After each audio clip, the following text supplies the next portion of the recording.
Sir, आपल्या लोकसभा क्षेत्रामध्ये आतापर्यंत कोणकोणत्या प्रकारचे विकास कामे आपल्यातर्फे करण्यात आलेली आहे, कोणकोणत्या कामे संपुष्टात आहे काय सांगणार? सर्वप्रथम तर मी सर्व जनतेला नवीन वर्षाच्या खूप खूप शुभेच्छा देईल आणि हे नवीन वर्ष सर्वांसाठी सुख समृद्धी आणि भरभराटीत जावं असं ईश्वरचरणी प्रार्थना करतो. महिलांचा सण सुद्धा सुरू झालेला आहे कालपासून. गोड गोड बोला, तिळगुळ घ्या आणि म्हणून तीळ संक्रांतीच्या सर्व महिलांना खूप खूप शुभेच्छा देतो. खरं म्हणजे गडचिरोली चिमूर लोकसभा क्षेत्रात मी गेल्या 10 वर्षापासून काम करतो.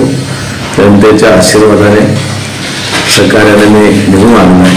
2 टर्मच्या आमदाराच्या काळात आणि 2 टर्म खासदाराच्या काळात मी माझ्या लोकसभा क्षेत्रातील अनेक विकास कामे मी मार्गी लावलेले आहे, ज्यामध्ये रेल्वे लाईन आहे, एक वडसा गडचिरोली, दुसरी नागबेड नागपूर आणि तिसरी गडचिरोली हाय धानोरा भानुप्रतापपूर छत्तीसगडला मिळणार रस्ता. असे 3 रेल्वे लाईन मी मंजूर करून घेतलेले आहे. शिवाय मी तिथेच थांबलो नाही तर 2 सर्वे लाईन सुद्धा मंजूर करून घेतलेले आहे. एक सर्वे लाईन आहे गडचिरोली चामोर्शी आष्टी आलापल्ली शिरोंच्या मंचेर आदिलाबाद आणि दुसरा सर्वे आहे रेल्वेचा नागभीड कांपाटेंपा चिमूर वरवा. असे 2 सर्वे लाईन हे ब्रॉडगेज सर्वे लाईन आहे, हे मंजूर करून घेतलेले आहे. येणाऱ्या काळात त्याचं सुद्धा काम होणार आहे.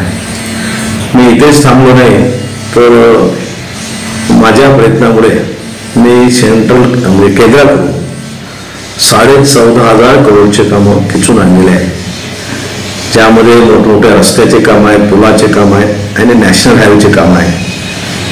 जसं गडचिरोली टू छत्तीसगडला जाणार रस्ता, गडचिरोली टू चंद्रपूरला जाणार रस्ता, गडचिरोली टू हाय ब्रह्मपुरी नागपूरला जाणार रस्ता, गडचिरोली टू हाय आरमोरी वडसा गोंदिया जाणार रस्ता, गडचिरोली टू हाय चामोर्शी आलापल्ली शिरोंच्या आदिलाबादला जाणार रस्ता आणि एक नॅशनल हायवे परत त्यामध्ये आहे आलापल्ली भामरागड बिनागुंडा नारायणपूर छत्तीसगडला मिळणार रस्ता. शिवाय एक आहे ब्रह्मपुरी वडसा कुरखेडा कोरची देवळी आमगावला जाणार रस्ता. असे नॅशनल हायवेचे कामं मी मंजूर करून घेतले आहे, ज्यामध्ये रस्त्याचे मोठे रस्त्याचे पुलाचे आणि नॅशनल हायवेचे काम आहे. येणाऱ्या 2 वर्षामध्ये ते पूर्ण होणार आहे.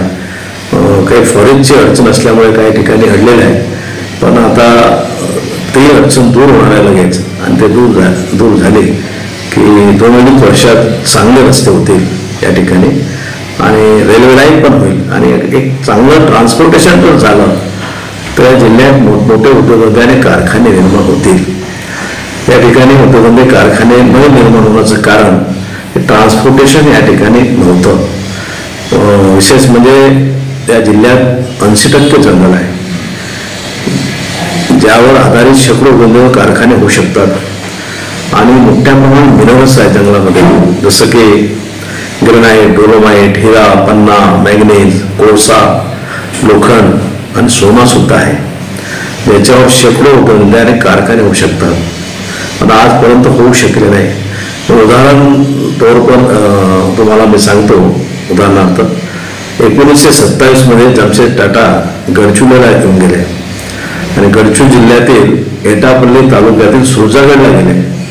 त्यांनी तिथं आयरन ओर मोठ्या प्रमाणात बघितलं. त्यांनी बघितलं की या ठिकाणी मोठा प्रोजेक्ट मी उभा करू शकतो. त्यावेळेस ते खुश झाले आयरन ओर पाहून.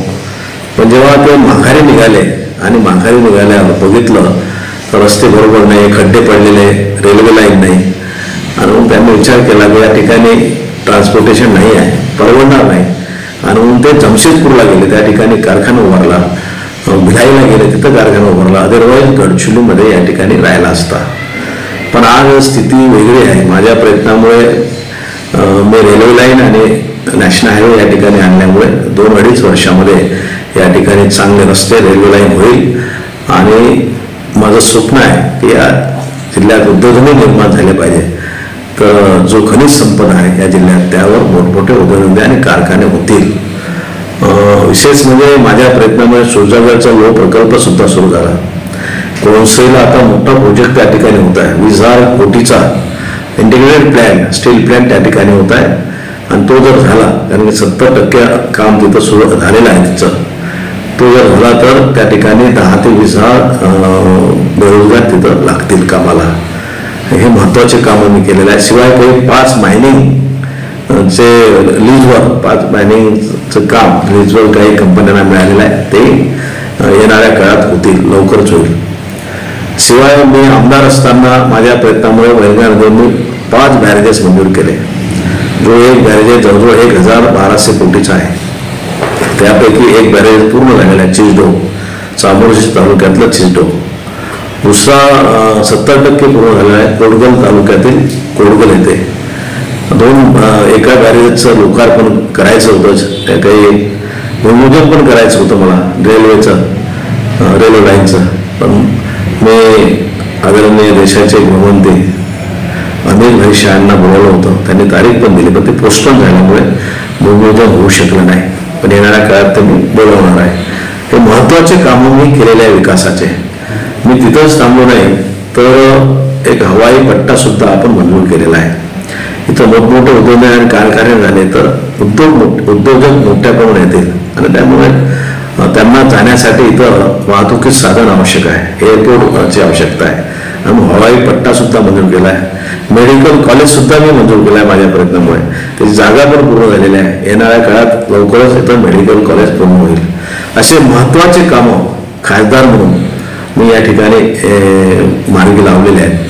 आणि त्याचा फायदा निश्चितच येणाऱ्या काळात या लोकसभेच्या निवडणुका आहेत, त्यामध्ये मला झाल्याशिवाय राहणार नाही आणि जनतेचा आशीर्वाद मिळाल्याशिवाय राहणार नाही, हे आपल्याला सांगू इच्छितो या ठिकाणी. आपण ही जी भविष्याची कामं आपण केलेली आहेत, ही सर्व कामं करण्यामध्ये आपल्याला कशा प्रकारचा त्रास केला? आपला जो सेक्टर आहे गडचिरोली जिल्हा हा ट्रायबल क्षेत्र आहे आणि वरतून नक्षलाईट बेल्टमध्ये येणारं क्षेत्र आहे, तर कशा प्रकारचा एक त्रास त्यांच्यामुळे आपल्याला? हे तर खरं आहे की गडचिरोली जिल्हा अतिदुर्गम, आदिवासी बहुल, नक्षल प्रभावित जिल्हा आहे, अविकसित जिल्हा आहे.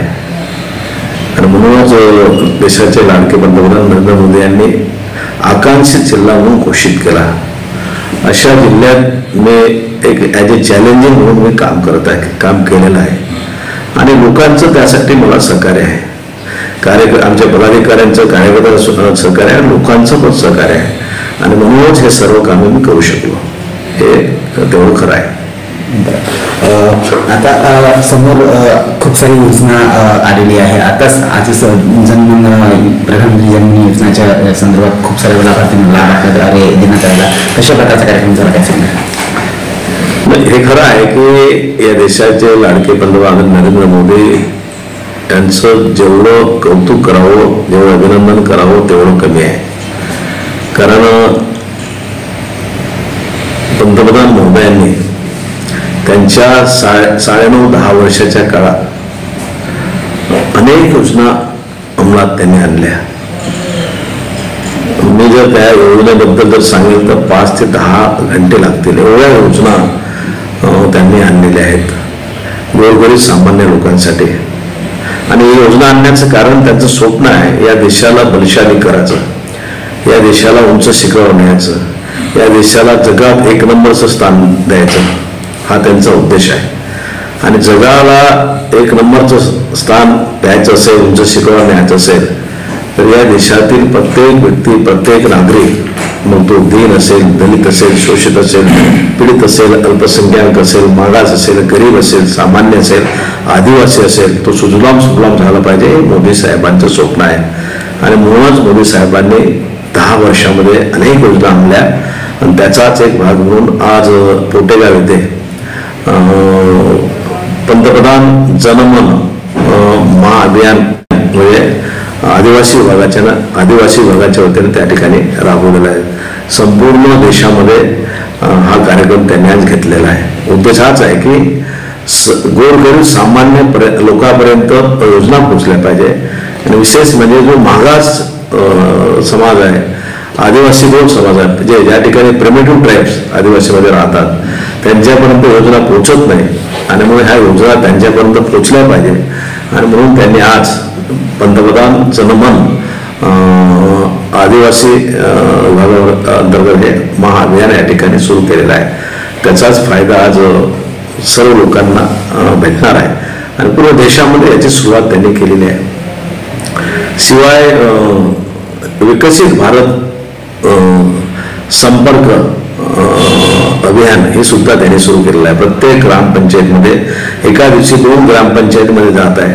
जवळजवळ महत्वाच्या 17 योजना, तसं योजना तर भरपूर आहे, पण कमीत कमी ज्या महत्वाच्या 17 योजना लोकांना भेटते की नाही, लोकांपर्यंत पोहोचते की नाही आणि पोहोचल्या पाहिजे म्हणून सरकारच्या वतीने दर दिवसाला 2 ग्रामपंचायती घेत आहे आणि त्या ठिकाणी स्टॉल लावून आपलं प्रदर्शन लावून आणि लोकांना मार्गदर्शन करून त्या योजना त्यांच्यापर्यंत कशा पोहोचतील, त्यांना कसं माहिती होईल याचा प्रयत्न सरकारच्या वतीनं सुरू आहे. विरोधकांच्या बाबतीत जर बोलायला गेले, विरोधकांचे वेगवेगळे भाषण आपल्या विरोधात येत आहेत की आपण काम नाही केले, आपण कार्यकालामध्ये आपण जागेवर नव्हते, अशा प्रकारचे वेगवेगळ्या प्रकारचे लोकांकडून म्हणजे कसे वेगळे जातात. असं आहे, विरोधकाकडे आता मुद्दा नाही राहिला. जेव्हा मुद्दा राहत नाही त्यामुळे विरोधकांना काहीच मुद्दे नसल्यामुळे मग त्यांना उलटसूट बोलायला हरकत राहत नाही. काही बोलतात ते, त्यांनी हे केलं नाही, त्याने ते केलं नाही, त्यांना मुद्दे नसल्यामुळे हा सर्व प्रकार चालू असतो. पण खरं म्हणजे जनतेला माहीत आहे कोणी काय केलं, आमच्याच सरकारने काय केलं, मोदी साहेबांनी काय केलं, राज्य सरकारने काय केलं, या क्षेत्राचा कायदा मी काय केलं हे जनतेला माहीत आहे, आमच्या पदाधिकाऱ्यांना माहीत आहे.